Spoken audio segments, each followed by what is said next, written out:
ఆదికాండంలోంచి ధ్యానిస్తూ ఉన్నాం. ఆదికాండం 36 అధ్యాయం. ఆదికాండం 36. ఎదోమను ఏసావు వంశావళి ఇదే.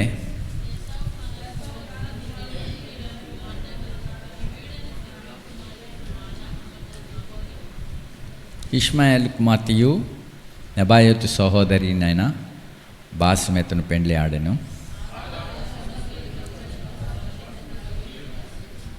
అహోలీబామ యూషును, యాలామును, కోరవును కనెను. కనాన్ దేశంలో ఏసావు నాకు పుట్టిన కుమారులు వీరే.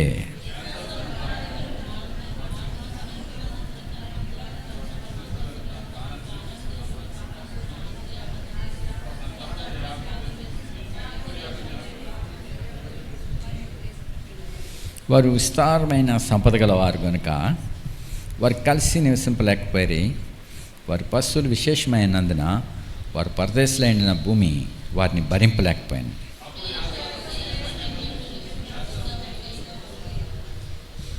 శేయీర్ మన్యంలో నివసించిన ఎదోమీయుల తండ్రి అయిన యాసావు వంశాలి ఇదే.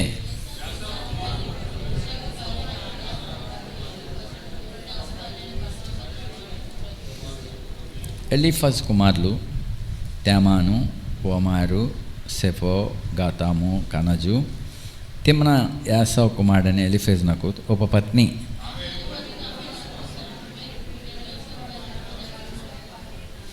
రగియేలు కుమారులు నహతు, జరహు, షమ్మా, మిజ్జా.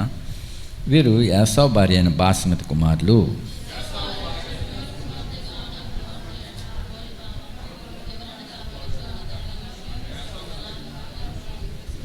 యాసావు కుమారులలో వీరు నాయకులు. యాసావు ప్రథమ కుమారుడని ఎలీఫజ్ కుమారులు తేమాను నాయకుడు, ఓమార్ నాయకుడు, సెఫో నాయకుడు, కనజు నాయకుడు.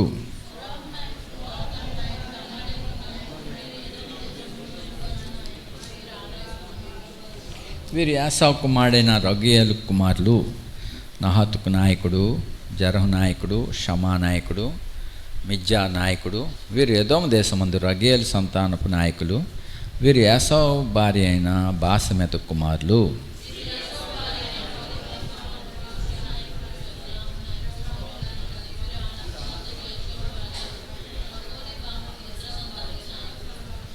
ఎదోమను యాసావు కుమారులు వీరు. వారు వారి సంతానపు నాయకులు వీరు.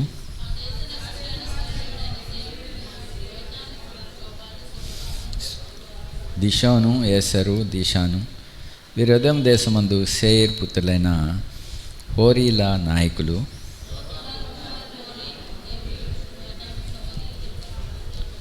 శోబాలు కుమారులు అల్వాను, మానహదు, ఏబాలు, షపో, ఓనాము.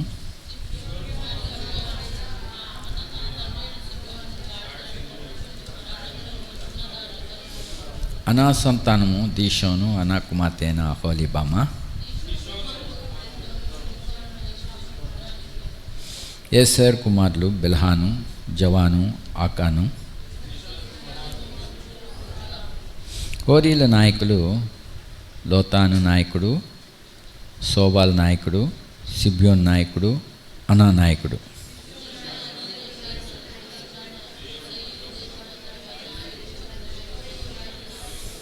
మరియు ఏ రాజైనను ఇశ్రాయేలీయుల మీద రాజ్య పరిపాలన చేయక మునుపు ఎదోము దేశములో రాజ్య పరిపాలన చేసిన రాజులు ఎవరనగా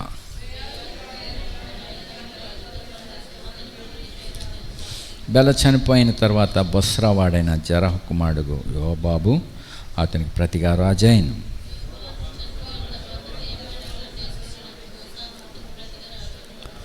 హుషాం చనిపోయిన తర్వాత మోయాబు దేశమందు మిద్యానును కొట్టివేసిన బదదు కుమారుడైన హదదు అతనికి ప్రతిగా రాజైన. అతని ఊరి పేరు అవీతు.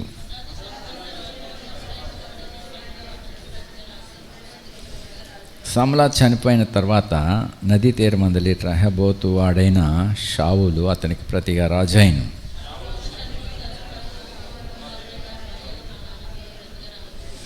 అక్బర్ కుమారుడైన బయల్హానాన్ చనిపోయిన తర్వాత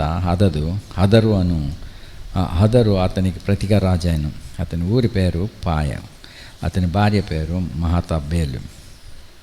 ఆమె మేజాహాబు కుమార్తె అయిన మత్రేదు కుమార్తె.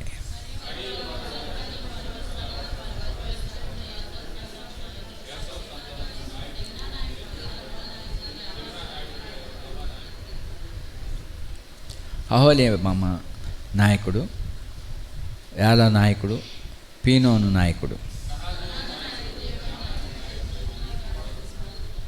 మగ్గేల్ నాయకుడు, ఈరామ్ నాయకుడు. వీరు తమ తమ స్వాస్థ్యమైన దేశమందు తమ తమ నివాస స్థలముల ప్రకారము ఎదోము నాయకులు. యాసావు ఎదోమీలకు మూల పురుషుడు. ప్రార్థించుతాం. నమ్మకమైన దేవా, కృపగల తండ్రి, సమయాన్ని నీ వాక్య భాగము చదువుటకు మాకు ఇచ్చిన ధాన్యతను బట్టి నీకు స్తోత్రం. పరిశుద్ధ గ్రంథంలో ప్రతి అక్షరము, ప్రతి పొల్లు, ప్రతి చుక్క ప్రభా ఎంతో విలువైనది. కాబట్టి గ్రంథమును, పరిశుద్ధ గ్రంథము, స్థిరమైన గ్రంథమును, మార్పు లేని గ్రంథాన్ని మాకు ఇచ్చినావు. వందనాలు ప్రభా. ఈ విలువైన గ్రంథము ధ్యానించుటకు పరిశుద్ధ ఆత్మీయ సహాయం దయచేయం. ఏ ఆత్మ ద్వారా దీన్ని ఇజ్రాయేలీలకు అరణ్యంలో మీరు వివరించి చెప్తారో, రాసి ఇచ్చారో, ఆ ఆత్మ ద్వారానే వివరించుటకు, గ్రహించుటకు మాకు సహాయం దయచేయండి. అప్పుడున్నవాడు, ఇప్పుడును ఉన్నవాడు, మరి యుగాలు ఉండే దేవుడు కాబట్టి మాకు సహాయపడము, మమ్మల్ని నూతనపరచము. నీ సన్నిధిలో మమ్మల్ని నిలిపి మాతో మాట్లాడమని కోరుతున్నాం. ప్రయోజనకరమైన సంగతులు మాకు ఇమ్మని యేసు ప్రభువును ప్రార్థిస్తున్నాం తండ్రి. ఆమేన్.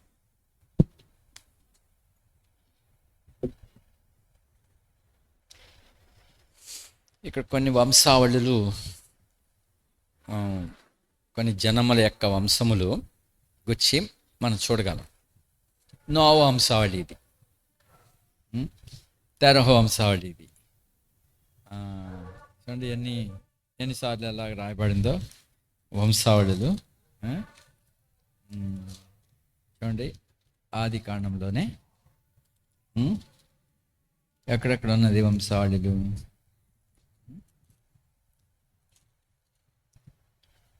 5వ అధ్యాయం 1వ వచనం, 5:1 ఆదాము వంశావళి గ్రంథం ఇదే. సో ఆదాము తర్వాత చాలు. తర్వాత 9వ అధ్యాయము 6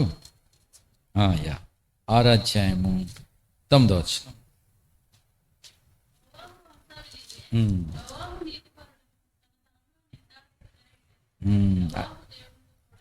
నోవహు వంశావళి. తర్వాత 10వ అధ్యాయం 1వ వచనం.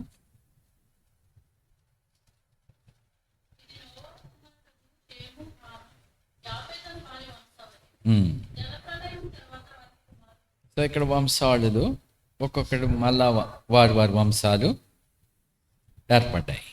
నోవహు నుంచి మరి 3 కుమారులు, వారి వంశావళి, వారి జనాలు, ఇలాగన మనం చూస్తున్నాం. తర్వాత 11వ అధ్యాయంలో ఇంకొక వంశావళి చూడగలం. 10వ వచనం షేము వంశావళి. సో ఇంకా అందులో నుంచి మళ్ళా ఇంకా కొన్ని తెగలుగా కొన్ని వస్తున్నాయి. 27వ వచనం తెరాహు వంశావళి ఇది. అందులో నుంచి మళ్ళీ వేరువేరుగా కొంతమంది కుమారులు వారు వర్ధిల్లటం మనం చూడగలం. మరి ఆ యొక్క ప్రతివారు తమ వంశములను గురించిన అతిశయాలు కలిగి ఉండవచ్చు. మరి ఇప్పుడు ఇస్సాకు వంశావళి కూడా ఉంది.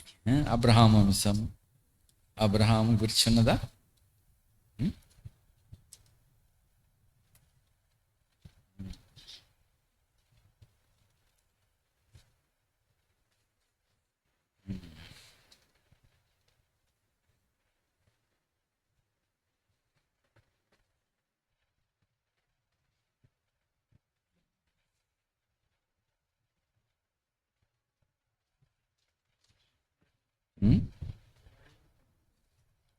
25 అబ్రహాం గురించి ఉన్నదా 25 అధ్యాయంలో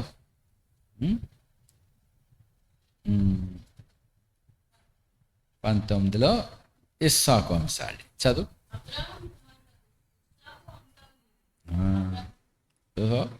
అంటే ఇక్కడ ఇస్సాకులోంచి మళ్ళీ 2.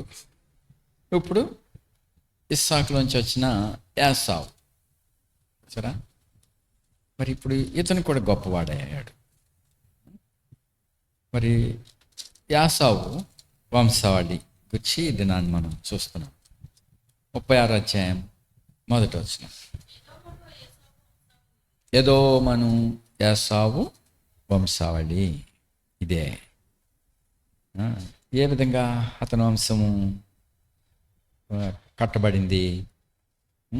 కనానీ కుమార్తెలు. మరి ఇప్పుడు వీళ్ళు ఈ హేతు కుమార్తెలని చెప్పబడింది. ఈ కనాన్ ఎక్కడి నుంచి వాడు? ఈ కనానీలలో ఎలాంటి వాళ్ళని అబ్రహాము శారాలు ఒప్పుకోలేదు. ఈ కనానీల గురించి 25 అధ్యాయంలో అబ్రహాము 24 అధ్యాయంలో అబ్రహాము తన కుమారునికి వివాహం చేయుటకై ఆ పెద్ద దాసుని పిలిచి ప్రమాణం చేయించాడు. నా కుమారునికి ఒక పిల్లని తీసుకురొచ్చుటకై నువ్వు వెళ్ళు అని. చూడు 4వ వచనంలో 3వ వచనం. నేను 24:3 నేను ఎవరి మధ్య కాపురం ఉన్నాను?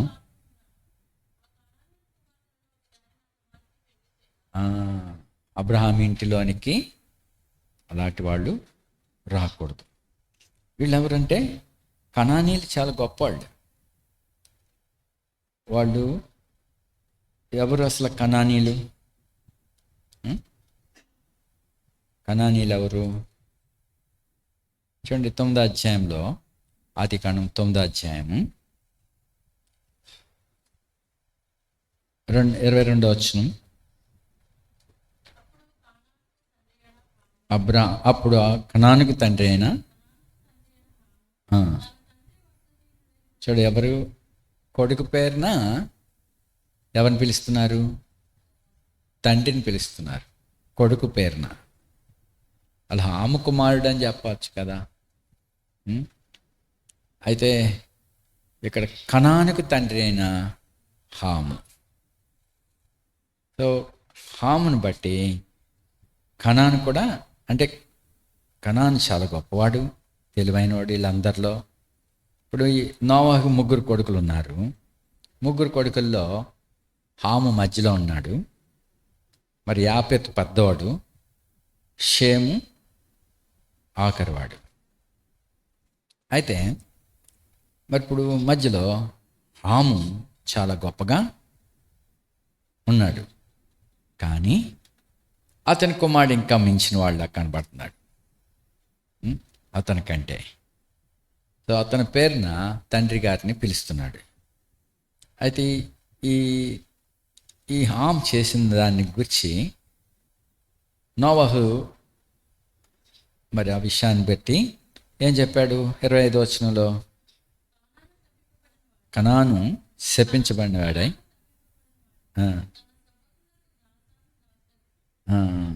సో కనాను, సో అతడు శపించబడినవాడై అతడు దాసుడు. అంటే ఎంతో పని చేస్తాడు, ఎంతో శక్తివంతమైన కార్యాలు, గొప్ప కార్యాలు చేసేవాడయ్యాడు. అతడు షేముకి యాపెతుకు కూడా దాసుడు అవుతాడని, షేము కుటుంబానికి అలాగే యాపెతు కుటుంబానికి కూడా దాసుడు అవుతాడని చెప్పేశాడు. మరి హాము కుమారుడు చూడు, ఇప్పుడు 10వ అధ్యాయం 6వ వచనం. కూషు, మిస్రాయిము, పూతు, కనాను అనేవారు. సో వీళ్ళంత గొప్పవాళ్ళు చూడండి. కూషు నిమ్రోదుని కండి కదా. నిమ్రోదు ఆ ప్రజలందరినీ నాయకుడు అయిపోయాడు. వాళ్ళందరినీ వశపరుచుకుని ఇతను చెప్పేదల్లా చేసేలాగా, ఎవడైనా మాట వినకపోతే మరి అతడు ఏమైనా నియమిస్తే అలా చేయాల్సిందే. అలాంటి పరాక్రమంతుడు అయిపోయాడు. అందులోకి ఇంకో వేటగాడు కూడా, అది కూషు కుమారుడు నిమ్రోదు. మరి ఇంకొకడు మిస్రాయిం. మిస్రాయిం అనగా అతను ఐగుప్తీయుడు. ఐగుప్తు జాతికి మూల పురుషుడయ్యాడు. మిస్రాయిం అనగా ఐగుప్తు, మిశ్రమీయులు, వాళ్ళని ఐగుప్తీయులు అంటారు. పూతు, ఇంకొకడు కనాను. ఈ కనాను చూడు 15వ వచనంలో,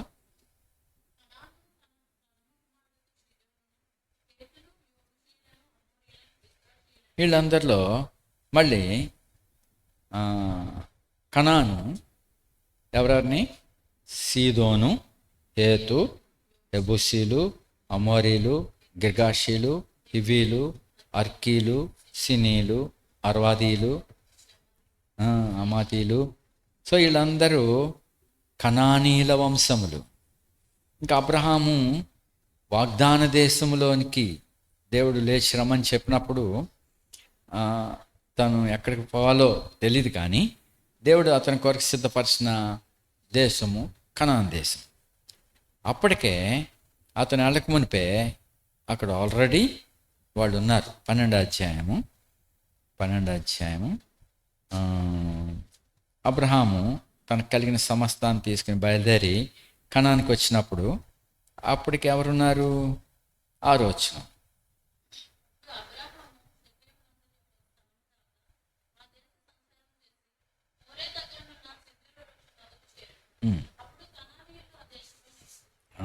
కనానీలు అప్పటికే అక్కడ నివసిస్తూ ఉన్నారు.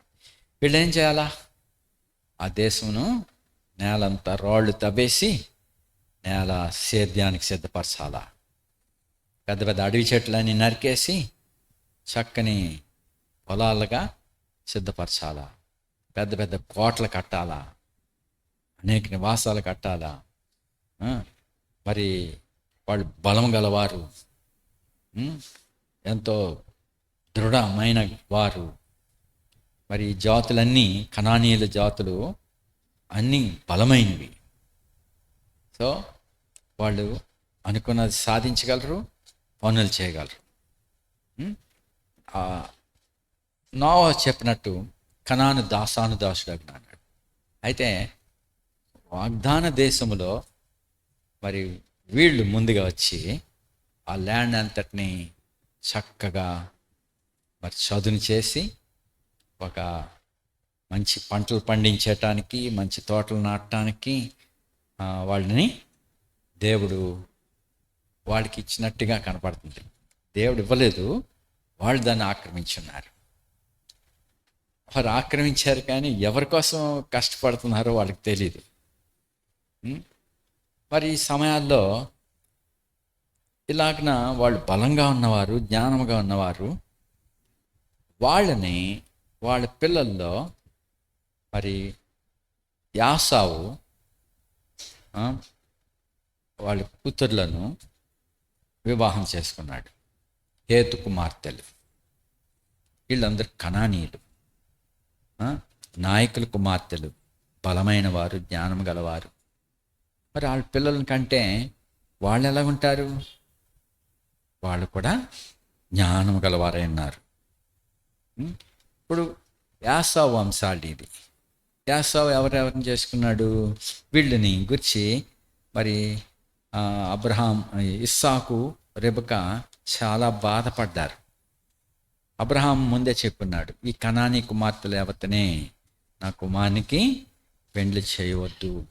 వాళ్ళు బలమైన వాళ్ళే, మరి వాళ్ళు జ్ఞానం గలవారే కావచ్చు, వాళ్ళ పద్ధతులు, వాళ్ళ యొక్క ప్రవర్తన సరిగా ఆత్మీయంగా లేదు, లోకం సంబంధంగా బలంగా ఉన్నారు. కానీ మరి లోకం చూసేది అట్లాంటియే ఆశపడతాయి. కానీ ఆత్మీయులు ఆత్మీయమైన వాటి కొరకు చూస్తారు. కాబట్టి ఇప్పుడు ఇస్సాకు కుమారుడు యాసావు మరి ఈ ఇత్తీలను, ఈ హేతు కుమార్తెలను అతను పెండ్లి చేసుకున్నందుకు వారి వలన ప్రాణం విసికిందని చెప్పింది. చూడు 26:35 అతడు ఒకసారి జ్యేష్ఠత్వ హక్కుని తృణీకరించేశాడు. ఎంత తేలిగ్గా మాట్లాడాడు. తర్వాత ఎంతో శ్రద్ధగా ఆశీర్వాదం కొరకు ఆశపడి కన్నీటితో వేడుకున్నా కానీ ఆశీర్వాదం పొందలేకపోయాడు. వీళ్ళు ఎలా ఉన్నారు చూడండి ఈ భార్యలు. 35 26-35 మనోవేదన. సో ఆత్మీయులను వాళ్ళ ప్రవర్తన వేదన పుట్టించేలా చేసింది. అలాగే 27:46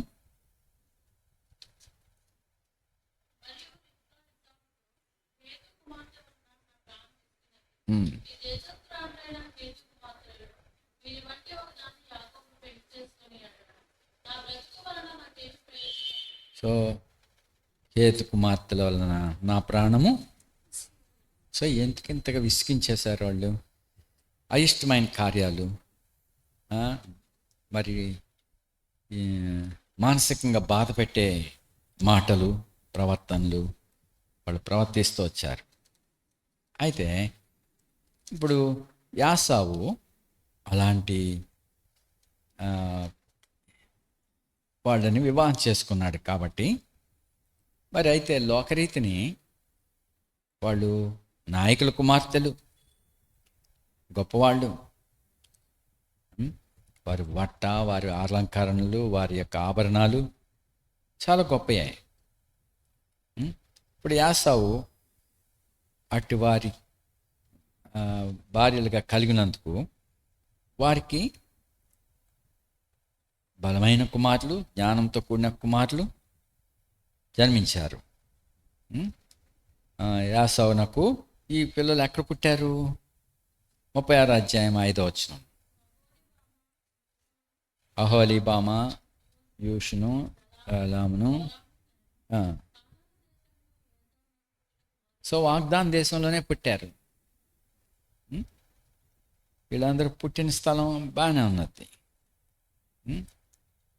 మరి అయితే అక్కడి నుంచి ఏం చేశాడు? 6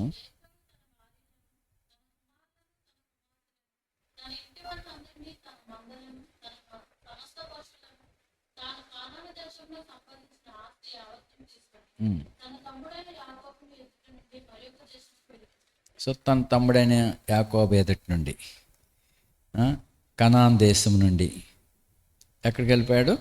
మరి యొక్క దేశానికి వెళ్ళిపోయాడు. మరి ఇప్పుడు ఇద్దరు కూడా ఎలాగున్నది? 7 వారు విస్తారమైన సంపద గలవారు కనుక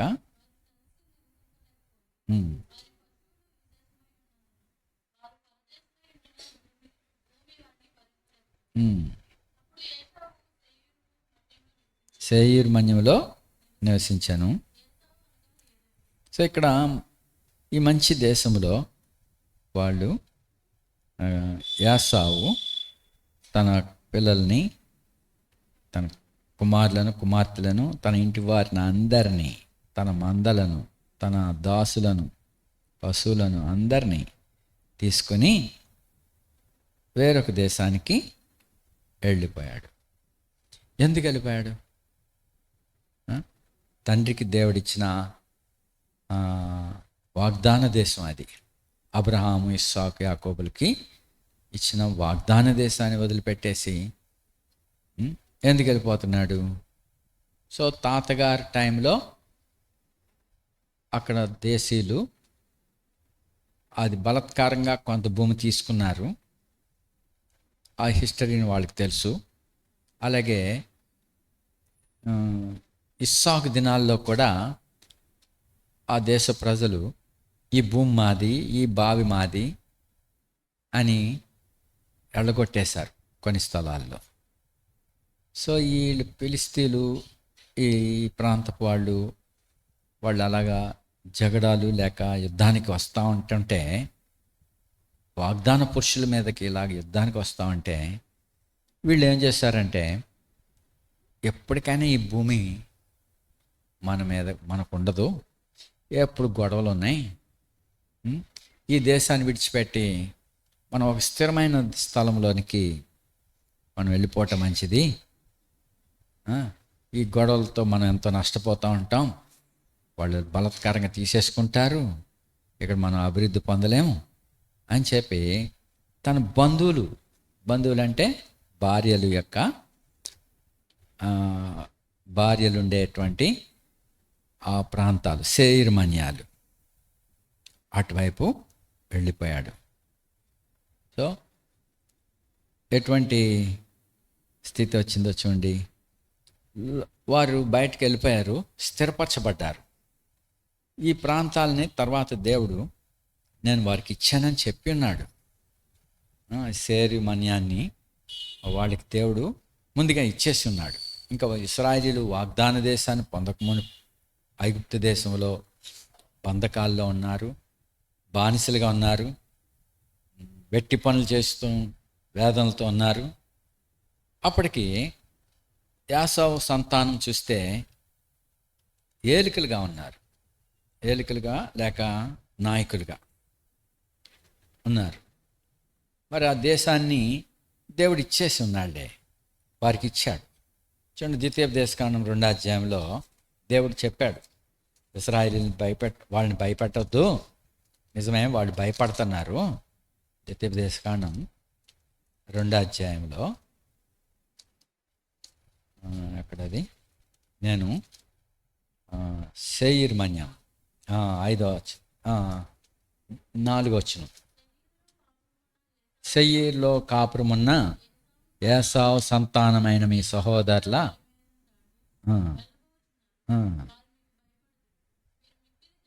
మీరు మిక్కిలి వాళ్ళు భయపెట్టవద్దు, ఎందుకంటే దేవుడు వారికి తోడుగా ఉన్నాడు.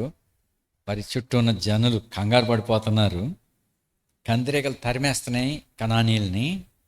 ఇప్పుడు నిజమే, అనేకుల హృదయం కరిగిపోతుంది. అయితే ఇక్కడ దేవుడు చెప్తున్నాడు, నువ్వు యాసావు కాపురం ఉన్న సేయిర్ ప్రాంతానికి నువ్వు పొలిమేరలోంచి వెళ్ళవలసి ఉన్నది. అయితే నువ్వు వెళ్తున్నావు, భయపడతారు వాళ్ళని భయపెట్టవద్దు, వాళ్ళతో కలహపడవద్దు. ఎందుకని చూడు 5వ వచనం,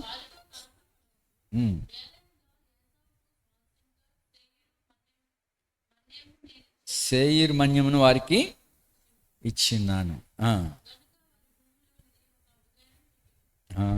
సో ఇక్కడ సేయిర్ మన్యాన్ని దేవుడు అది స్వాస్థ్యంగా ఇచ్చేశాడు, అది యాసావుకి. ఇంకా మళ్ళీ ఇంకో చోట కూడా చెప్పాడు, 12వ అధ్యాయంలో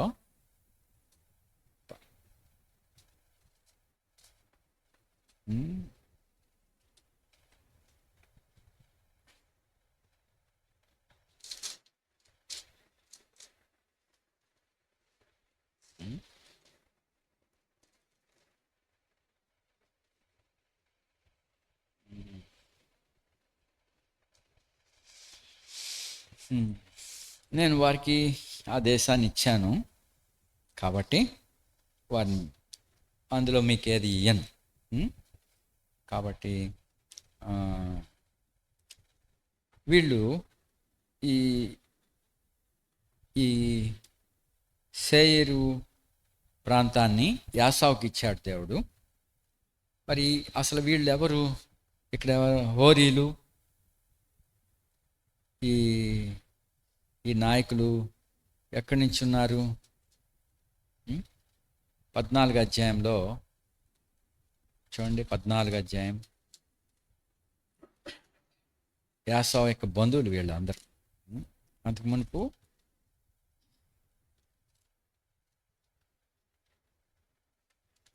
14:6 వచనం, ఆదికాండం 14:6. హోరీలు.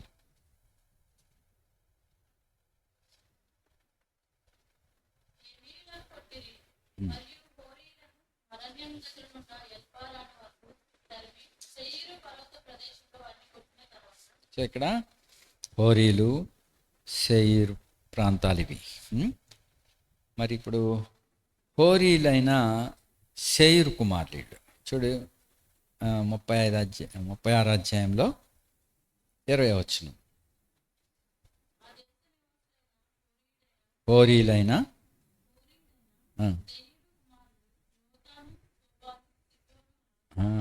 వాళ్ళు కలిసిపోయారు. యాసవ సంతానము, ఆ ప్రాంతపు నివాసులు, హోరీలు, సేయిరు కుమారులు, వీళ్ళందరూ నాయకులే. యాసవ్ కుమారులు, వాళ్ళ పిల్లలు, వాళ్ళ తర్వాత వంశాలు, వారిలో 10 మంది నాయకులు అయిపోయారు.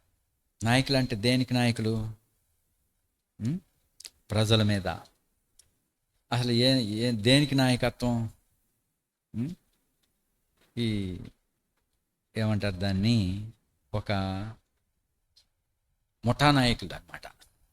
ముఠా నాయకులు అంటే ఆ ముఠా నాయకుడు ఏం చెప్తే ప్రజలు ఒరేయ్ అంటు పొడి చేసి రారా అంటే పొడి చేసి రావాలా. నువ్వు అది పాడు చేసి రారా, దాన్ని తగలేసి రారా అంటే ఆ ముఠా నాయకుడు చెప్తే ఏం చేయాలా? కాల్చేయాలా. అలాంటి నాయకులు అన్నమాట. ఎందుకంటే మరి ఇస్సాకు ఇతని గురించి నాకు ఆశీర్వాదం దయచేవా అని ఏడ్చాడు కదా. నా తండ్రి నన్ను కూడా ఆస్వాదించని ఏడ్చాడు. ఆశీర్వాదం పొందాలని ఆశపడ్డాడు. కానీ ఏం ఆశీర్వాదం వచ్చింది అతనికి? 25 అధ్యాయంలో చూడండి, 25 నా తండ్రి 27 అధ్యాయం ఎలుగెత్తి ఏడ్చాడు ఆశీర్వాదం కొరకు. ఒకప్పుడు డిస్పైస్ చేశాడు. దేనికి? జ్యేష్ఠత్వ హక్కుని గురించి. చూడండి, అనేక సార్లు షికాకులో, మరి ఇసుకలో, కొన్ని అవసరతలలో ఒకదాన్ని మనం డిస్పైస్ చేసామంటే, అంటే హేళనగా తృణీకరమైన మాటలు మనం పలికామంటే, తర్వాత పశ్చాత్తాపడి మరి దాన్ని సరి చేసుకుంటానికి ఆ దోషము చాలా తేలిగ్గా పోదు. ఇక్కడ అతనికి ఆకలేసింది. ఫస్ట్ ఆకలేస్తే యాకోబు కలగూర వంటకం ఎర్రగా రంగురంగు కాయగూరలతో అతను వంట చేసుకుని ఊరిస్తూ ఉన్నాడు. వేటకెళ్ళి ఏది దొరక్క అలసిపోయి ఆకలిగా ఉన్నాడు. ఆకలికి లొంగిపోయాడు. సో తను శరీరాశకి అంత తేలిగ్గా ప్రాముఖ్యత ఇచ్చాడు.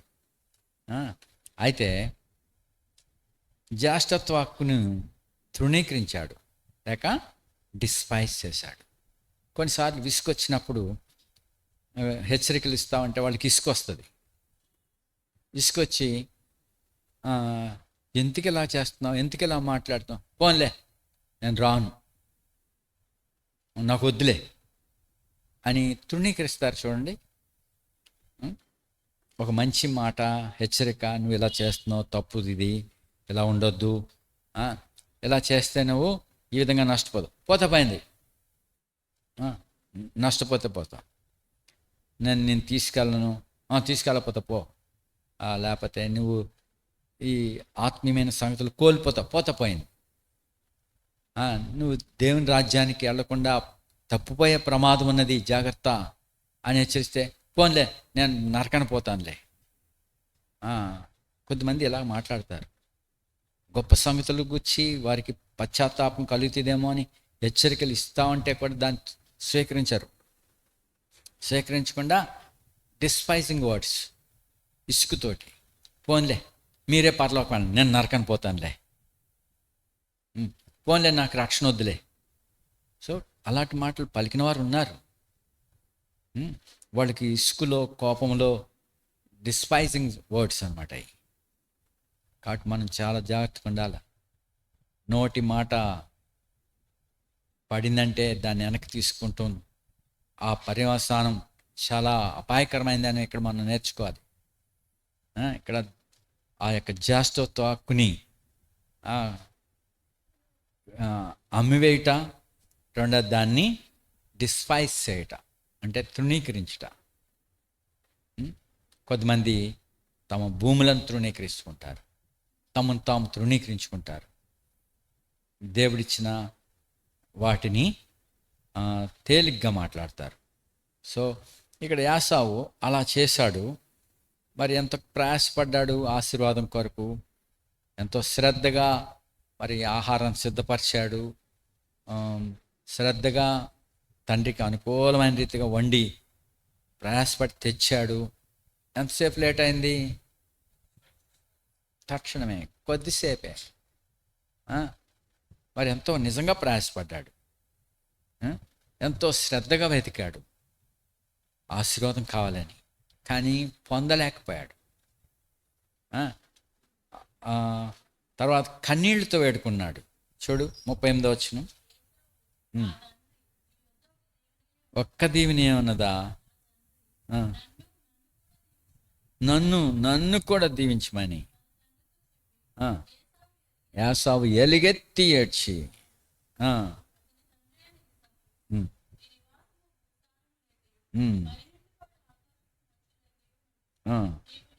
నీ నివాసము ఏమవుతుంది? భూసారం ఇవ్వదు. నీ కోసం భూమి సారాన్ని ఇవ్వదు. ఉంటావు, పొలం ఉండొచ్చు, అవన్నీ ఉండొచ్చు. ఒకప్పుడు డిస్పైజ్ చేసిన కారణాన్ని బట్టి అతడు ఉండే స్థలాలు, అది ఎక్కడైనా సరే, పొలమైనా పట్టణమైనా, స్వదేశమైనా విదేశమైనా, వెళ్ళిన స్థలాల్లో ఆశీర్వాదం లేదు, భూమి సారం ఇయ్యదు. అది వేరొకడికి అదే భూమి సారం ఇయ్యగలదు. అయితే పైనుండి పడు. ఇస్సాకు అయితే కరువు దినాల్లో వర్షాలు లేవు, మంచు లేదు. అలాంటి కాలంలో దేవుడు చెప్పాడు, నువ్వు ఈ దేశంలోనే కాపురం ఉండు, ఐగుప్తుకి వెళ్ళొద్దని చెప్పాడు. సరే, ఆ దేశంలో దేవుడు చెప్పినట్టుగా కాపురం ఉన్నాడు. అతడు విత్తనాలు వేశాడు దేవుని యందు నమ్మకించి. అప్పుడు భూమి ఏం చేసింది? మరి పండటానికి ఏం కావాలా? విత్తనాలకి ఏం కావాలా? పొలంలో నీరు కావాలా? మరి నీరు ఎలాగొచ్చింది అందులోకి? వర్షాలు లేవు కదా, వర్షాలు లేకపోతే కదా కరువు వస్తుంది. మరి ఆ భూమి ఎలా పండింది? దేవుడు ఆస్వాదించాడు. అక్కడ నీళ్ళు వచ్చినాయి. ఎలా వచ్చినాయో ఆకాశాన్ని నుండి. నేను అనుకుంటున్నా గిద్యోను అడిగినట్టుగా,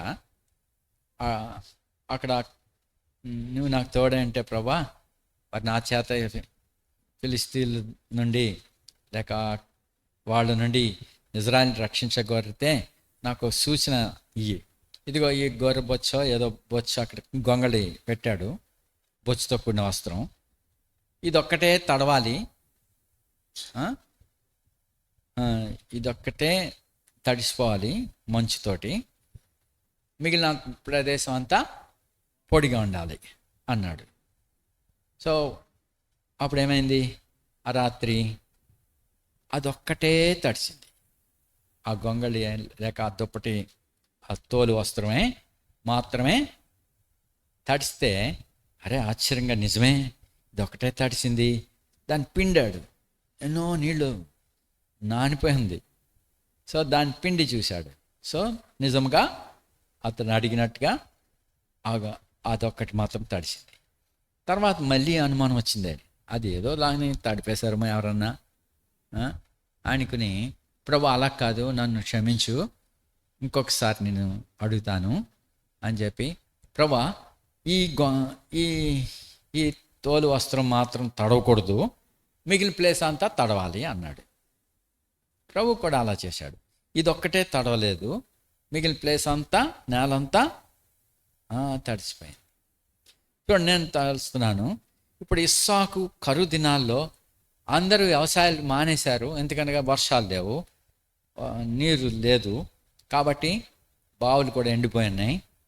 అయితే ఇతడు దేవుని యందు నమ్మకించి విత్తనాలు వేసేసాడు ఇస్సాకు.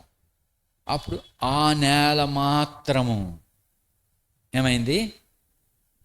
తడిసిపోయింది.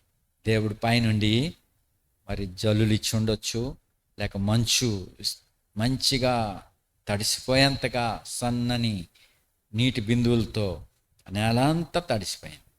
అందుకే ఆ భూమి నూరంతల పంట పండింది, సారం ఇచ్చింది. అది ఇస్సాకు. అయితే ఇప్పుడు యాసావు యొక్క నివాసము ఏం చేస్తుంది? భూసారం లేకుండా పైనుండి పడు ఆకాశం, అతడున్న స్థలంలో పైనుండి దీవెనలు లేవు, మంచు పడట్లేదు. అప్పుడు ఏం చేస్తాడట? ఇంకా ఎలాగ లేదు కాబట్టి ఇప్పుడు ముఠాలు తయారు చేసుకోవాలి, సెటిల్మెంట్లు తయారు చేయాలి. అరే ఆడిని కొట్టరా అంటే కొట్టాలా, లేదు బాబు నేను ఏం కావాలి నీకు, అయితే ఇన్ని బస్తాల గోధుమలు నాకు ఇవ్వాలా, సో బాబు ఇచ్చేస్తాం. ఎందుకు భయపడతారు జనాలు నాయకులకి? గుండాయిజానికి భయపడతారు.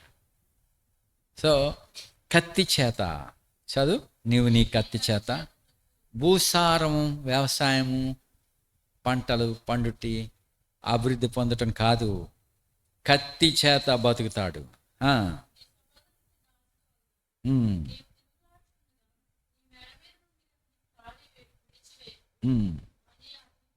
సో యాసావు సంతానము ఎలాంటిది? నాయకులు, డ్యూక్స్. చూడండి, యుద్ధంలో సైన్యాధిపతి లేకపోతే అధికారులు ఉంటారు. అధికారులు చెప్పేదాన్ని బట్టి సైనికులు ఏం చేయాలా? ఆ ఆర్డర్స్కి ఖచ్చితంగా నడుచుకోవాలా. అక్కడ ఇంకొకడు ఆలోచన ఇచ్చినా వాళ్ళు తీసుకోరు, ఎందుకంటే వాళ్ళు వెనక్కి తీసుకోరు మాట. ఒక అధికారి వస్తాడు, వాడు ఏదో ఈ ప్లేస్లో వన్ వే పెట్టమంటాడు. అయ్యా ఇలా పెడితే పబ్లిక్కి చాలా శ్రమ పడుతుంది, దీన్ని ఇలా పెడదాం అంటే వాడు ఒప్పుకోడు. ఒక అధికారి ఆ పట్టణానికి ఆ సిఐ అన్నవాడో ఎవడో, ఉదాహరణకి తాడేపల్లిగూడు రోడ్డు నుంచి భీమవరం రోడ్డు ఉందనుకో, ఆ రైల్వే అండర్ గ్రౌండ్ నుంచి పైకి వస్తున్నాయి కదా, ఆ దారిలో వచ్చిన వాడిని అటు ఉండి రోడ్డుకి వెళ్ళిపోయే వాడికి పోనివ్వాల్సింది. వాళ్ళు ఏం చేశాడు? ఆ ట్రాక్లో అందులోంచి మళ్ళీ యువతలకి వంతెన దాటిచ్చి, ఇందులోంచి ఇటు నుంచి పాలకొల్లు వైపు నుంచి వస్తున్న ట్రాఫిక్, పట్నం నుంచి వస్తున్న ట్రాఫిక్ అంతా ఇక్కడ ట్రాఫిక్ జామ్ అవుతుంది. వాటేమో ఎలాగా అటు పోనిస్తే సరిపోతుంది. అది సామాన్యులకు తెలుసు. ఒక అధికారి ఎవడో చెప్పాడు, ఆర్డర్ చేశాడు. సో అక్కడ పబ్లిక్ శ్రమ పడతారని కింద ఉన్న అధికారులు చెప్పి ఉండొచ్చు, కానీ దాన్ని తిరగేయటానికి లేదు. ఎందుకంటే వాడు చెప్పేశాడు, కానీ దాన్ని వెనక్కి తీసుకోడు ఆయన. అతనికి ఎగోయిజం ఉంటుంది. సో ముఠా నాయకులకి ఇంతే, నష్టాలైనా బాధలైనా వాళ్ళు నాయకులు లేక అధికారులు లేక కమాండర్స్. సో వాళ్ళు కత్తి చేత బతుకుతున్నట్టున్నారు, వాళ్ళ మాట వినాల్సిందే. సో ఇది ఈ విధమైనది సరైనది కాదు కదా, ఇది ఆత్మీయంగా కనపడదు ఇది. సో ఇక్కడ యాస వచ్చి ఆ ప్రాంతంలో ఆ నాయకులు ఉన్నటువంటి వాళ్ళతో సేయీరు ప్రాంతాల్లో ఆయన కలిసిపోయారు. ఎవరిలో చూడు 20వ వచనంలో, ఆ దేశ నివాసులైన హోరీడైన సేయిరు కుమారులు లోతాను, శోబాలు. సో వీళ్ళు ఇస్సాకు సంతానం కాదు, కానీ ఆ ప్రాంతపు వాళ్ళ పిల్లల్ని వివాహం చేసుకున్నాడు కాబట్టి, మరి వాళ్ళ బిడ్డలు కూడా కలిగారు కాబట్టి తర్వాత వీళ్ళు ఆ ప్రాంతంలోకి వెళ్ళిపోయి వారితో కలిసిపోయి తన పేరున ఎదోము దేశముగా పిలిచారు. మరి ఇప్పుడు హోరీలు, సేయిర్ కుమారులు వీళ్ళలో కూడా గొప్ప వాళ్ళు ఉన్నారు. వీళ్ళు కూడా నాయకులే. ఈ నాయకులు కూడా వీళ్ళందరూ ప్రమాదకరమైన వాళ్ళు ప్రపంచానికి. వాళ్ళు తీవ్రవాదులు తయారు చేయొచ్చు, ప్రజలకి హానికరంగా ఉంటారు, కత్తి చేత బతుకుతారు. వీళ్ళు కొన్ని ఎయిమ్స్ పెట్టుకుంటారు, దాన్ని సాధిస్తారు. సో ఇందులో కొంతమంది గొప్పవాళ్ళు కూడా ఉన్నారు. ఎలాంటి గొప్ప కార్యం? సేయిర్ కుమారులు లోతాను, శోబాలు, సిబ్యో, అనా. ఈ అనా అన్నవాడు ఏం చేశాడు? 24.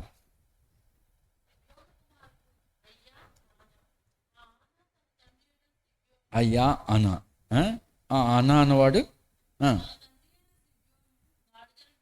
తన తండ్రి అయిన సిబ్యోని గాడిదలను మేపుచుండి అరణ్యంలో ఉష్ణధారలు కనుగొనేను. ఉష్ణధారలు అంటే, ఉష్ణం అంటే వేడి, దారులు అంటే నీటి ఊటలు కదా. మరి ఇప్పుడు వేడి నీటి ఊటలు కనుగొన్నవాడు అంటున్నాడు. కేజీలో చదువు 20. మ్యూల్స్. What is the mule? Mule అంటే ఏంటి? గాడిదలు మేపుచుండి కంచర గాడిదలని కనుగొన్నాడు. ఎలాగది? కంచర గాడిదలు అంటే ఏంటి? మ్యూల్స్. అదే మాట ఇంగ్లీష్లో 32వ కీర్తన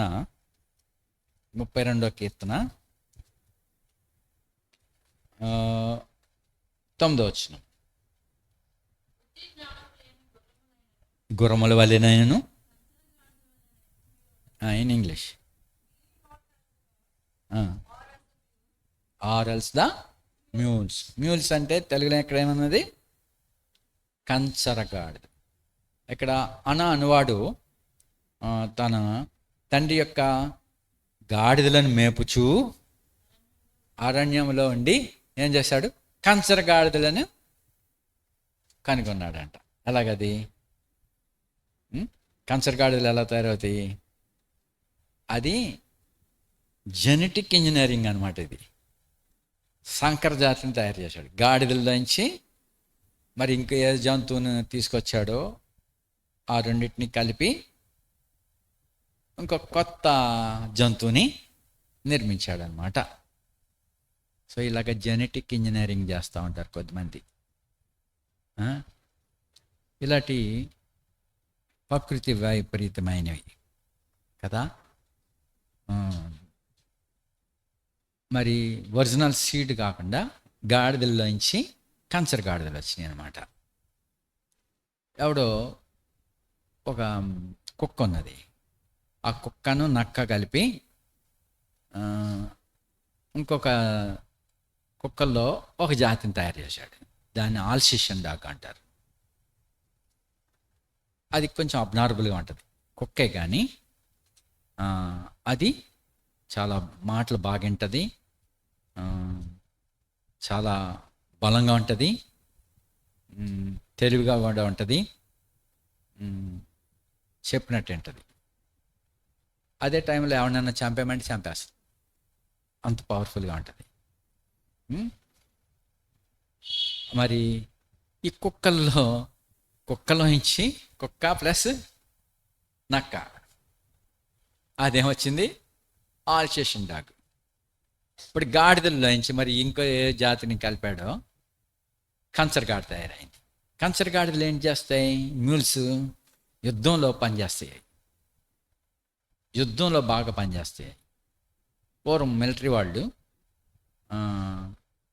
మరి కంచర గాడిదల ద్వారా యుద్ధాలకి వెళ్ళేవారు. ఆ మ్యూల్స్ చాలా తెలివిగా ఉంటాయి. వాటికి కమాండర్ హోదా ఇస్తారు వాళ్ళు, కెప్టెన్ లేక కమాండర్, మేజర్ ఇలాంటి బిరుదులతో. ఎందుకంటే అవి అలాగా ఏది నేర్పారో అది చేయటానికి అది చాలా తెలివిగా ఉంటాయి. కొన్ని కుక్కలు అనుకో, లాబ్రాడాగ్ లేక జర్మన్ షెపర్డ్, మన కుక్క లాంటిది. ఈ మనిషి వాటికి ట్రైనింగ్ ఇస్తే ఒక మనిషి ఈ ప్రాంతానికి వచ్చి ఎక్కడైనా దొంగతనం చేసి వెళ్ళిపోతే ఆ మనిషి ఎక్కడున్నాడో పట్టుకుంటానికై ఆ జర్మన్ షెపర్డ్ మన కుక్క లాంటి దాన్ని పోలీసు వాళ్ళు, ట్రైనింగ్ చేసిన పోలీసులు దాన్ని తీసుకొచ్చి ఎక్కడెక్కడ మరి పోయిందో, ఏ వస్తువులు పోయినాయో అక్కడ వాసన చూపిస్తారు. అంతే, అవి వెళ్ళిపోతాయి. లేక ఎవరైనా హత్య చేస్తే పోలీసు కుక్కలు వచ్చి ఆ ప్రాంతంలో తడిమి వాసన చూసి ఎవడు హంతకుడో వెళ్ళి పట్టుకుంటాయి. వాటికి నేర్పించిన విద్య అది. ఇంకా అదే చేస్తాయి. వాటికి కూడా హోదా ఉంటుంది. మరి ఇప్పుడు యుద్ధంలో మ్యూల్స్ కూడా ఒక హోదా ఉంటుంది. వాటికి రిటైర్మెంట్ వచ్చినప్పుడు, అంటే వయసు పెద్దది అయిపోయాక, మరి ఇంకా అది బలహీనమైపోయినప్పుడు వాటికి పెద్ద సెరమనీ, రిటైర్మెంట్ సెరమనీ చేస్తారు. ఆ సైనికులు వందనం చేసి గాల్లో తుపాకులు పేల్చి మార్చింగ్ చేసి దాన్ని గౌరవంగా నిలబెడతారు, దాన్ని సెల్యూట్ చేస్తారు. అప్పుడు రిటైర్మెంట్ ఎలాగంటే ఇంకా అది ఎవరికి పని చేయకూడదు, దాని సేవలు ఎవడు తీసుకోకూడదు. అది విలువైంది కాబట్టి దానికి అక్కడ తుపాకీతో షూట్ చేసి చంపుతారు. అది రిటైర్మెంట్. దానికి ఘనంగా సమాధి చేస్తారు. సైనికులు ఒక గొప్ప అధికారికి చేసేటువంటి సేవలని చేసి దాన్ని ఘనంగా సమాధి చేస్తారు. అలాగే ఈ పోలీస్ కుక్కలు కూడా అలాగే గౌరవంగా తీసుకొస్తారు. వాటిని తీసుకొని వచ్చినప్పుడు వాటికి ఏమైనా బలహీనత ఉన్నదంటే మరి కమాండర్ జీపు, ఒక పోలీస్ అధికారి ముందు సీట్లో కూర్చోబెట్టుకుంటాడు. నేను చూసేవాడిని విశాఖపట్నంలో, మా కుక్కలను తీసుకెళ్ళేవాళ్ళం. అప్పుడు అవి వచ్చాయి, ఎంత పెద్ద ముఖం వేసుకుని అలా దిక్కులు చూస్తాయి. ఈ ఊర కుక్కలు ఉంటాయే, తోక లోపలెట్టుకుని గట్టి గట్టిగా అరిచేస్తాయి. అట్లా అదేమి సింపుల్గా చూస్తాయి, మనిషి చూసినట్టుగా అలా చూస్తాయి. ఎందుకు అరుతున్నావు నువ్వు అన్నట్టుగా అసలు పట్టించుకో వాటిని. అయితే ఆ డాక్టర్ దగ్గర తీసుకొచ్చినప్పుడు, ఆ బల్ల మీదకి ఎక్కించినప్పుడు మాట చెప్తారు ఆ పోలీస్ అధికారి, దాన్ని చూసుకునేటవాడు. అమ్మ దాని పైకి ఎక్కమన్నప్పుడు ఎక్కుతుంది. తర్వాత దాన్ని పడుకోబెట్టినప్పుడు డాక్టర్ దాన్ని జ్వరం ఎంత ఉంది అన్నీ చూస్తాడు, దాని టెస్టులు రాస్తారు, అన్నిటికీ కోఆపరేట్ చేస్తుంది అది. దాని యొక్క నైజము, దానికి నేర్పింపబడింది మనుషుల యొక్క వాసన, లేక ఆ ప్రాంతంలో ఏదైనా జరిగితే ఆ వాసన చూసి ఆ వ్యక్తి ఎక్కడున్నాడో పరిశోధన చేసుకుని పట్టుకుంటుంది. దానికి నేర్పది. ఇప్పుడు యుద్ధంలో నేర్పరిగా ఈ మూల్స్ కూడా యుద్ధ మార్చింగ్ చేయటానికి, తర్వాత అందు మీద వెళ్ళటానికి, యుద్ధ వాసనకి ఎరగటానికి ఈ కంచర్ గాడిదలకి, గుర్రాలకు కూడా నేర్పిస్తారు. వాటికి కూడా హోదాలు ఉంటాయి. ఏ నేర్పారు అదే తప్ప ఇంక వేరే చేయదు. అందుకే దీన్ని ఇక్కడ ఏమన్నాడంటే 32వ అధ్యాయంలో ఏమన్నాడు, 9వ వచనంలో, బుద్ధి జ్ఞానం లేని, దానికి ఏ అండర్స్టాండింగ్ లేదు, దానికి ఏం నేర్పారో అదే. చాలామంది అలాగే ఉంటారు, ఏ నేర్పారో అదే. అక్షరానుసారమైన జ్ఞానం, దేవుని ఆత్మీయమైన జ్ఞానం వారికి ఉండదు. ఒక సిస్టంలో ఉంటారు అంతే. వాళ్ళు ఒక క్రమంలో ఉంటే మంచిది, కానీ ఆత్మ ద్వారా నడిపింపడాలా, దేవుని ఆత్మ గైడెన్స్లో ఉండాలి. చూడు, 8వ వచనం, నీకు ఉపదేశం చేసేదను. సో ఇక్కడ ప్రభు ఎట్లా నడితే అట్లా పోవాలా. నువ్వు ఈ తట్టు అరణ్య మార్గాన్ని వెళ్ళమంటే వెళ్ళాలా అరణ్యంలోకి. లేదు నువ్వు లేచి పట్టణానికి వెళ్ళు అంటే పట్టణానికి. నువ్వు అరణ్యంలోకి వెళ్ళవు, నేను అరణ్యానికే వెళ్తాను. లేకపోతే నువ్వు ఇది చేయమన్నా అదే చేస్తాను. సో ఒక వాక్యాన్ని పట్టుకుని దాన్నే పట్టుకుంటారు, ఒక క్రమం అంటూ అదే దానిలో ఉంటారు. సో అట్లా కాదు. అట్లాంటిది ఏంటంటే ఈ కుక్కల వల్లే లేక ఆ మ్యూల్స్ వల్లే వాళ్ళకి ఏం నేర్పారో అదిలోనే ఉంటారు వాళ్ళు. దేవుని ఆత్మచేత నడిపింపబడే వాళ్ళు కాదు వాళ్ళు. అయితే ప్రభు అన్నాడు, నేను నీకు ఉపదేశం చేస్తా, నువ్వు నడవలసిన త్రోవ నీకు చూపిస్తా, బోధిస్తా, నీ మీద దృష్టించి నీకు ఆలోచన చెప్తా. ఇప్పుడు నువ్వేం చేయాలో, నువ్వు ఎట్లా నడవాలో నేర్చుకుంటే మంచిది. ఒక తర్బీదు అవసరమే. అయితే ఆ తర్బీదులో కమాండ్ ప్రకారం నడుచుకుంటా, ఆత్మను అనుసరించి నడుచుకుంటా ఆ విధంగా ఉండాలని ప్రభు కోరుతున్నాడు. ఇక్కడ మనం ఈ మ్యూల్స్ గొప్పయే, మరి ఇలాంటి వాటిని కనుగొన్నాడు ఎవరైనా అనా అనా అనువాడు. ఎవరు వీళ్ళు? ఏ జాతీయులు చెప్పండి. ఏ జాతీయులు? చదవండి 20 వచ్చింది మళ్ళీ.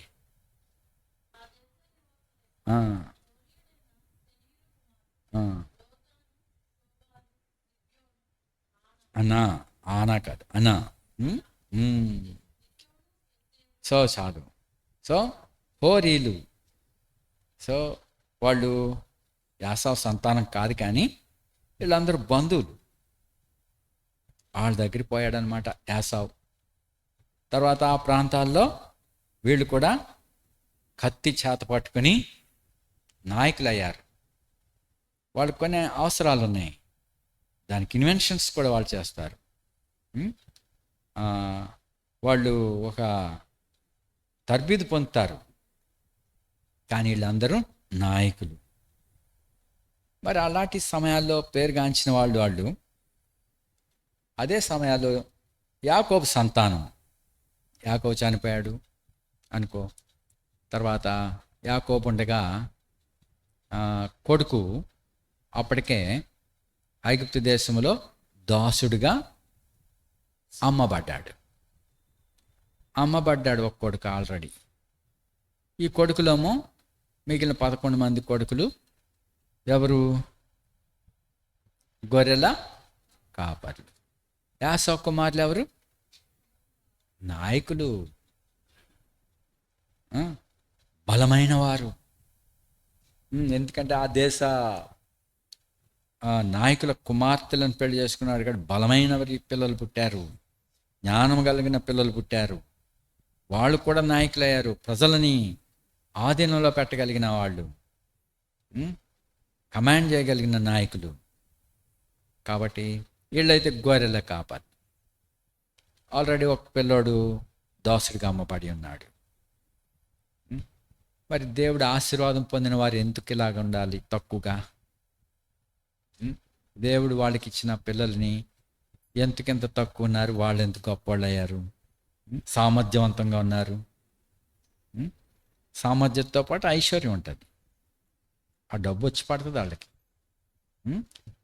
మరి తర్వాత యోసేపు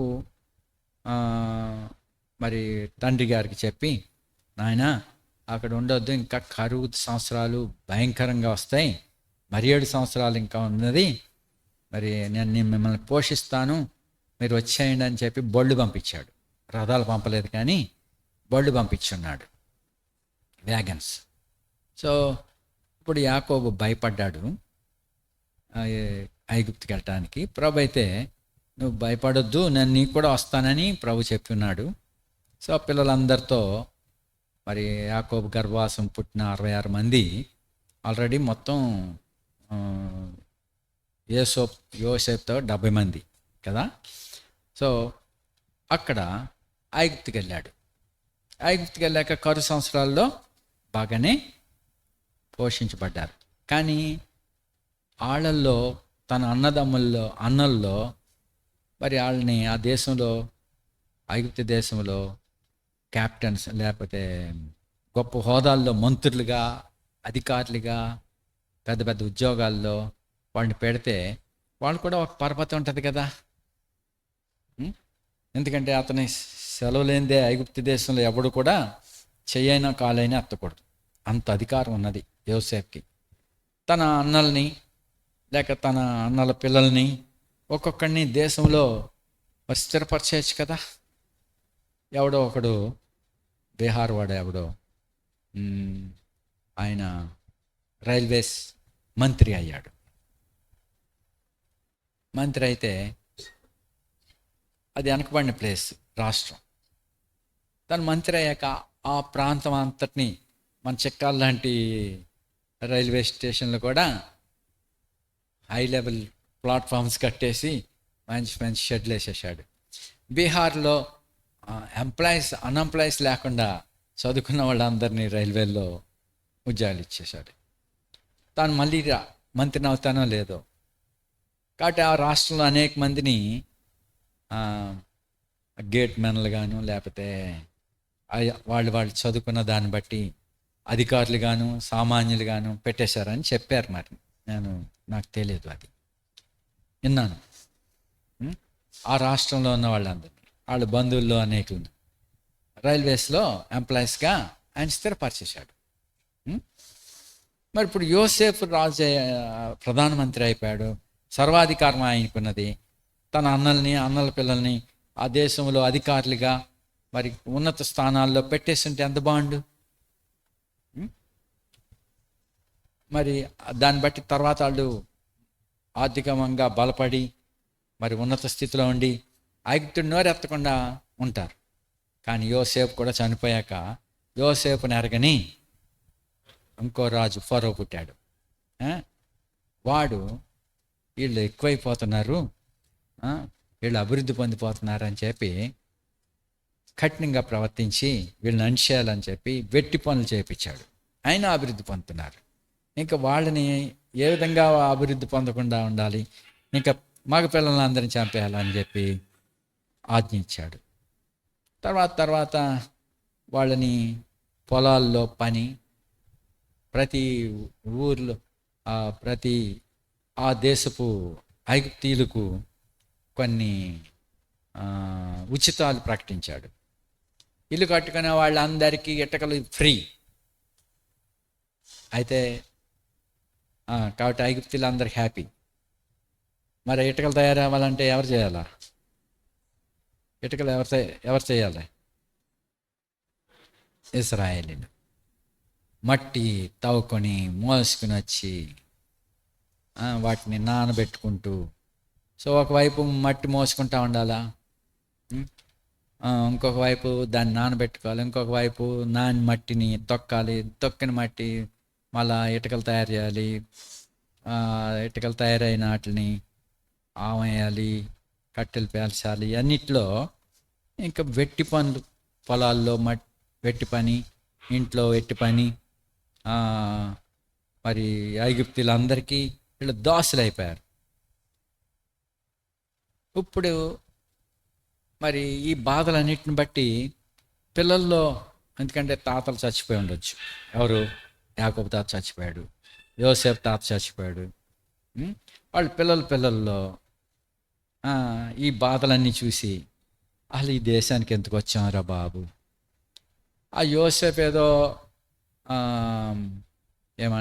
యోసేపు ఏదో మనల్ని కరువులో పోషిస్తానని తెచ్చాడు, అసలు ఈ దేశానికి రాకుండా ఉంటే అంత మేలు, పోనీ మన వాళ్ళకైనా ఒక ఉద్యోగాన్ని ఇచ్చాడా, మనకేమైనా చేశాడా అని చెప్పి యోసేపు మీద కూడా బాధపడి ఉండొచ్చు కొద్దిమందికి. మరి ఇప్పుడు దేవుని ఏర్పాటులో ఉన్న ఆశీర్వాదం పొందిన ప్రజలు వెట్టి పనుల్లో ఉన్నారు, వారి హీన స్థితిలో చేయబడ్డారు.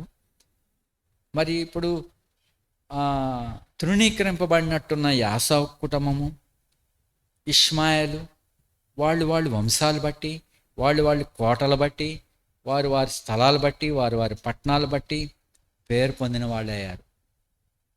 అదే కాలమున వాగ్దానం పొందిన దేవుని పిల్లలు వెట్టి చాకిరిలో ఉన్నారు. ఈ యోసేపు గారు లేకపోతే మాకు ఈ బాధ లేకపోయింది అనుకుంటున్నారు కొద్దిమంది. అంటే శరీర సంబంధంగా మాట్లాడుతున్నాను నేను. కొద్దిమంది ఈ బాధల్లో ఇలాగ లేకుండా ఉంటే మనకి మంచిది అయి ఉండేది అని అనుకుంటారు. లేదు ప్రియులారా, ప్రభు తగిన కాలమున వారిని హెచ్చించే సమయం రాబోతుంది. అంతవరకు ఓర్చుకోవాలి. అంతవరకు మనం అణిగి ఉండాలి, దీనులు కావాలి. ఈ లోక ప్రజలుగా కాదు. ఈ లోకంలోనే వారు ఏం కలిగి ఉంటారు? తమ పాలు కలిగి ఉంటారు. చూడు, దేవుని ఏర్పాట్లో ఉన్నవాళ్ళు కొన్ని శ్రమల గుండా వెళ్ళాల్సి ఉన్నది. వారు విధేయులుగా ఉండాలి. ఈ లోకం మట్టుకు కాదు. చూడండి 17వ అధ్యాయం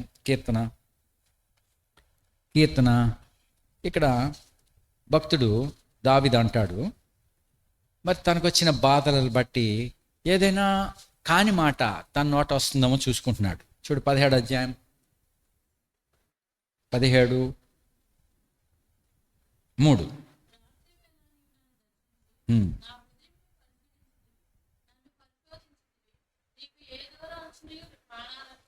నన్ను పరిశోధించితివి, నీకు ఏ దురాలోచనయు కానలేదు. చూసా, దావీదు హృదయము శ్రమలలో కూడా బాధలలో కూడా ఆశీర్వాదం పొందినవాడు. మరి తనకు వచ్చిన బాధలలో కపటమైన ప్రార్థన లేదు. మరి కపటమైన పెదవులతో ప్రార్థన చేయట్లేదు. యథార్థంగా నిజంగా మొరపెడుతున్నాడు. తర్వాత నోటి మాటలో కూడా కాని మాట పలకట్లే. సో బాధల్లో తపన అనేస్తాం, గమ్మున అనేస్తాం మనం. సో ఇక్కడ నేను ఇందాక చెప్పాను, యోసేపు మనకేం మేలు చేసి పెట్టాడు అని.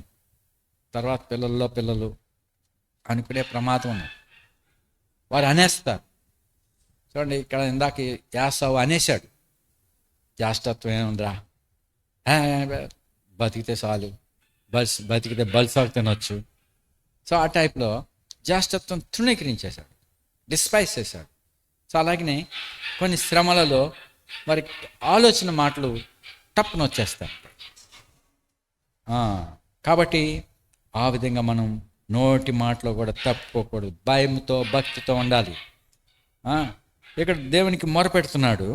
తర్వాత చదవండి 14వ వచనం. లోకుల చేతిలో నుండి ఈ జీవిత కాలంలోనే తమ పాలు పొందిన ఈ లోకుల చేతిలో నుండి. సో ఈ లోకులు ఎలాంటి వారు? ఈ జీవితంలోనే ఆల్రెడీ వాళ్ళు పొందుతారు. అయితే అదర్ వరల్డ్ రాబోయే మహిమలో పాలు లేదు. వారు లోకస్తులు, లోక సంగతులు అయిపోయేవారు కాను. ఈ లోక సంబంధమైన జీవితకాలం మట్టికే అనేకులు ఐశ్వర్యం పొందాలి, దీవించబడాలి, గొప్పగా అయిపోవాలి, వాళ్ళ పిల్లలు గ్రేట్గా అయిపోవాలి. సో అది మరి ఆశీర్వాదం పొందిన వాళ్ళేమో బానిసత్వంలోనూ వెట్టి శాఖలు చేసేవారుగాను ఉన్నారు. అయితే వీళ్ళు నాయకులు అయిపోయారు. ఏ రాజును ఇశ్రాయేల్లో పరిపాలన చేయకమనుపో ఎదోమును ఏలిన రాజులు అప్పటికి వాళ్ళు స్థిరపడిపోయారు. కాబట్టి మరి మనము అలా తృణీకరించవద్దు. తర్వాత పొందబోయే దాన్ని మనకు ప్రభు సిద్ధపరిచినది మహిమ ఎంతో గొప్పది. దేవుడు ఆశీర్వాదం పొందిన ఇశ్రాయేలీలను ప్రస్తుతం ఎట్టి చాకరీ చేసేవాళ్ళుగా కనపడవచ్చు, తృణీకరింపబడిన వారికి ఉండొచ్చు, ఎన్నిక లేని ప్రజలుగా హెబ్రీలు అని తృణీకరించిన మాటలతో అని ఉండవచ్చు.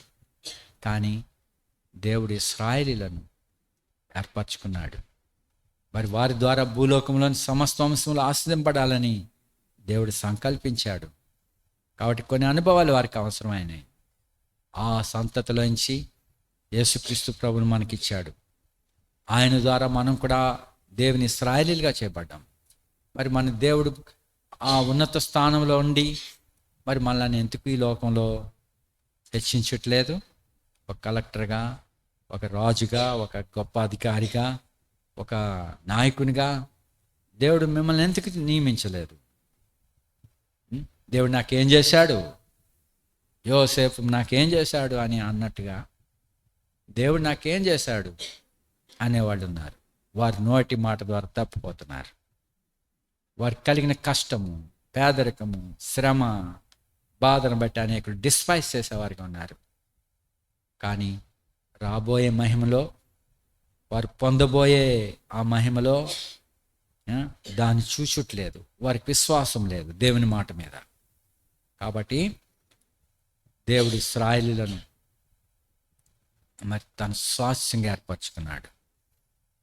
యాకోబు కుమారుల పేర్లు ఆ రాబోయే మహిమలో ఆ యొక్క పట్టణమునకు 12 గుమ్మములు కలవు. ఆ 12 గుమ్మాల మీద ఎవరి పేర్లు ఉన్నాయి? ఇశ్రాయేలు 12 గోత్రముల పేర్లు శాశ్వతంగా ఉన్నాయి. ఇప్పుడు కొన్ని పేర్లు ఉన్నాయి, నాయకులు ఆ కాలంలోనే ఉంటాయి. ఇవన్నీ ఎట్లాంటివి అంటే సముద్ర తీరమున ఇసుక మీద రాసిన పేర్లు లాంటివి. ఆ కాలమున వాళ్ళు గొప్ప వాళ్ళే కావచ్చు, తర్వాత మాసిపో. అయితే ప్రభు శాశ్వతమైన మహిమ కొరకు మిమ్మల్ని ఏర్పరచుకున్నాడు. మరి యేసుక్రీస్తు ప్రభునందు విశ్వసించిన మీరు ఈ లోకంలో మరి గొప్ప గొప్ప వాటిని అనుభవించకపోయి ఉండొచ్చు. కృంగిపోవద్దు. దేవుడు గొప్ప సంగతుల కొరకు మిమ్మల్ని ఏర్పరచుకున్నాడు. రాబోయే మహిమలో స్వాస్థ్యాన్ని అవగోరుతున్నాడు.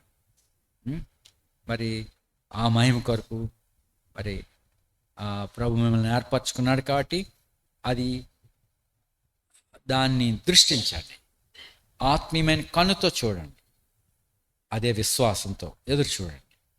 మన ప్రభు తన వారికి సిద్ధపరిచిన వాడిని ఏ కన్ను చూడలేదు. దేవుడు తన ఏర్పరచుకున్న వాళ్ళకి అవి కంటికి కనపడలేదు, హృదయానికి గోచరం కాలేదు. మన మహిమ కొరకు వాటిని సిద్ధపరుస్తున్నాడు. కాబట్టి మరి ముందుగా వీళ్ళు అధికారంలోని మరి గొప్ప గొప్ప సంగతులు అనుభవించి ఉండొచ్చు కొద్ది కాలం.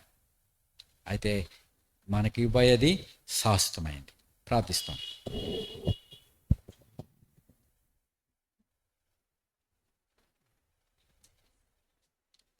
నమ్మకమైన దేవా, కృపగల తండ్రి, రాజ్యములో నీ వాక్యమును మా ఎద్దకు తీసుకుని వచ్చావు. మీరు ఏర్పరచుకున్న వారికి ఏవేవి మీరు సిద్ధపరిచారో అవి కంటికి కనపడలేదు, హృదయానికి గోచరం కాలేదు. అయితే మీరు గొప్ప వాటిని మా కొరకు సిద్ధపరిచున్నావు. శాశ్వతమైన మహిమ, నిత్య జీవము, సదాకాలం మీతో కూడా ఉండే ధన్యత మా కొరకు సిద్ధపరిచున్నావు యేసుక్రీస్తు ప్రభు ద్వారా. అబ్రహాం కుమారుడైన దావీదు కుమారుడైన యేసుక్రీస్తు ద్వారా మమ్మల్ని దేవుని ఇశ్రాయేలుగా చేస్తున్నాం. ఈ లోకంలో ఎంతో తక్కువగా ఉన్నప్పటికీ, ప్రభా వెట్టి పనులు చేయవారిగా ఉన్నప్పటికీ, లేబర్గా ఉన్నప్పటికీ మీరు మమ్మల్ని ఏర్పరచుకున్నారు. ప్రభా నీకు వందనాలు. రాజులని యాజక సమూహములుగా మమ్మల్ని ఉంచుటకు మీరు ఇష్టపడ్డారు. ఐగుప్తులోని ఇశ్రాయేలీల వలె వెట్టి పనులు చేవారిగా మేము ఉన్నాం. అధికారులుగాను నాయకులుగాను ఈ లోకంలో మమ్మల్ని మీరు ఉంచలేదు. అందుకే నీకు స్తోత్రములు. మా పరమ యోసేపు మమ్మల్ని ఏర్పరచుకున్నాడు. ఈ మార్గంలోనికి మమ్మల్ని తీసుకుని వచ్చాడు. ప్రభు ఈ మార్గములను గురించి మేము డిస్పైజ్ చేయకుండా మమ్మల్ని కాపాడము. మరి మా పితరులు నేను వెంబడించి ఉన్నారు, వారిని మీరు ఆస్వాదించారు.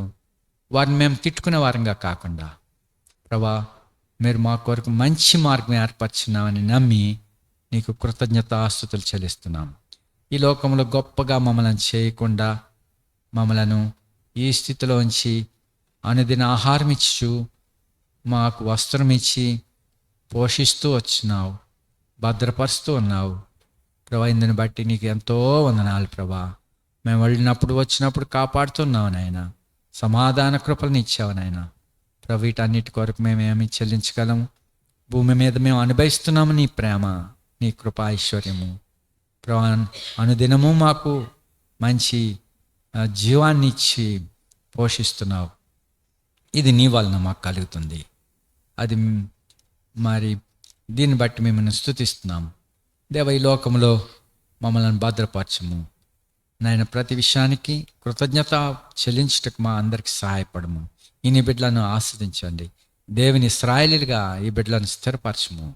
రాజ మనసు వారికి మనం యాజక మనసు ఇమ్ము ప్రభా. నిన్ను సేవించుటకు, నిన్ను గణపరచుటకు, నిన్ను నీ కొరకు ఉపయోగపడే పాత్రలుగాను ఈ నీ బిడ్డలందరినీ ఆస్వాదిస్తున్నామని ఘనత మహిమ మీకు చెల్లిస్తూ మా ప్రియరక్షకుడు యేసుక్రీస్తు వారి నామమున ప్రార్థిస్తున్నాం తండ్రి, ఆమేన్.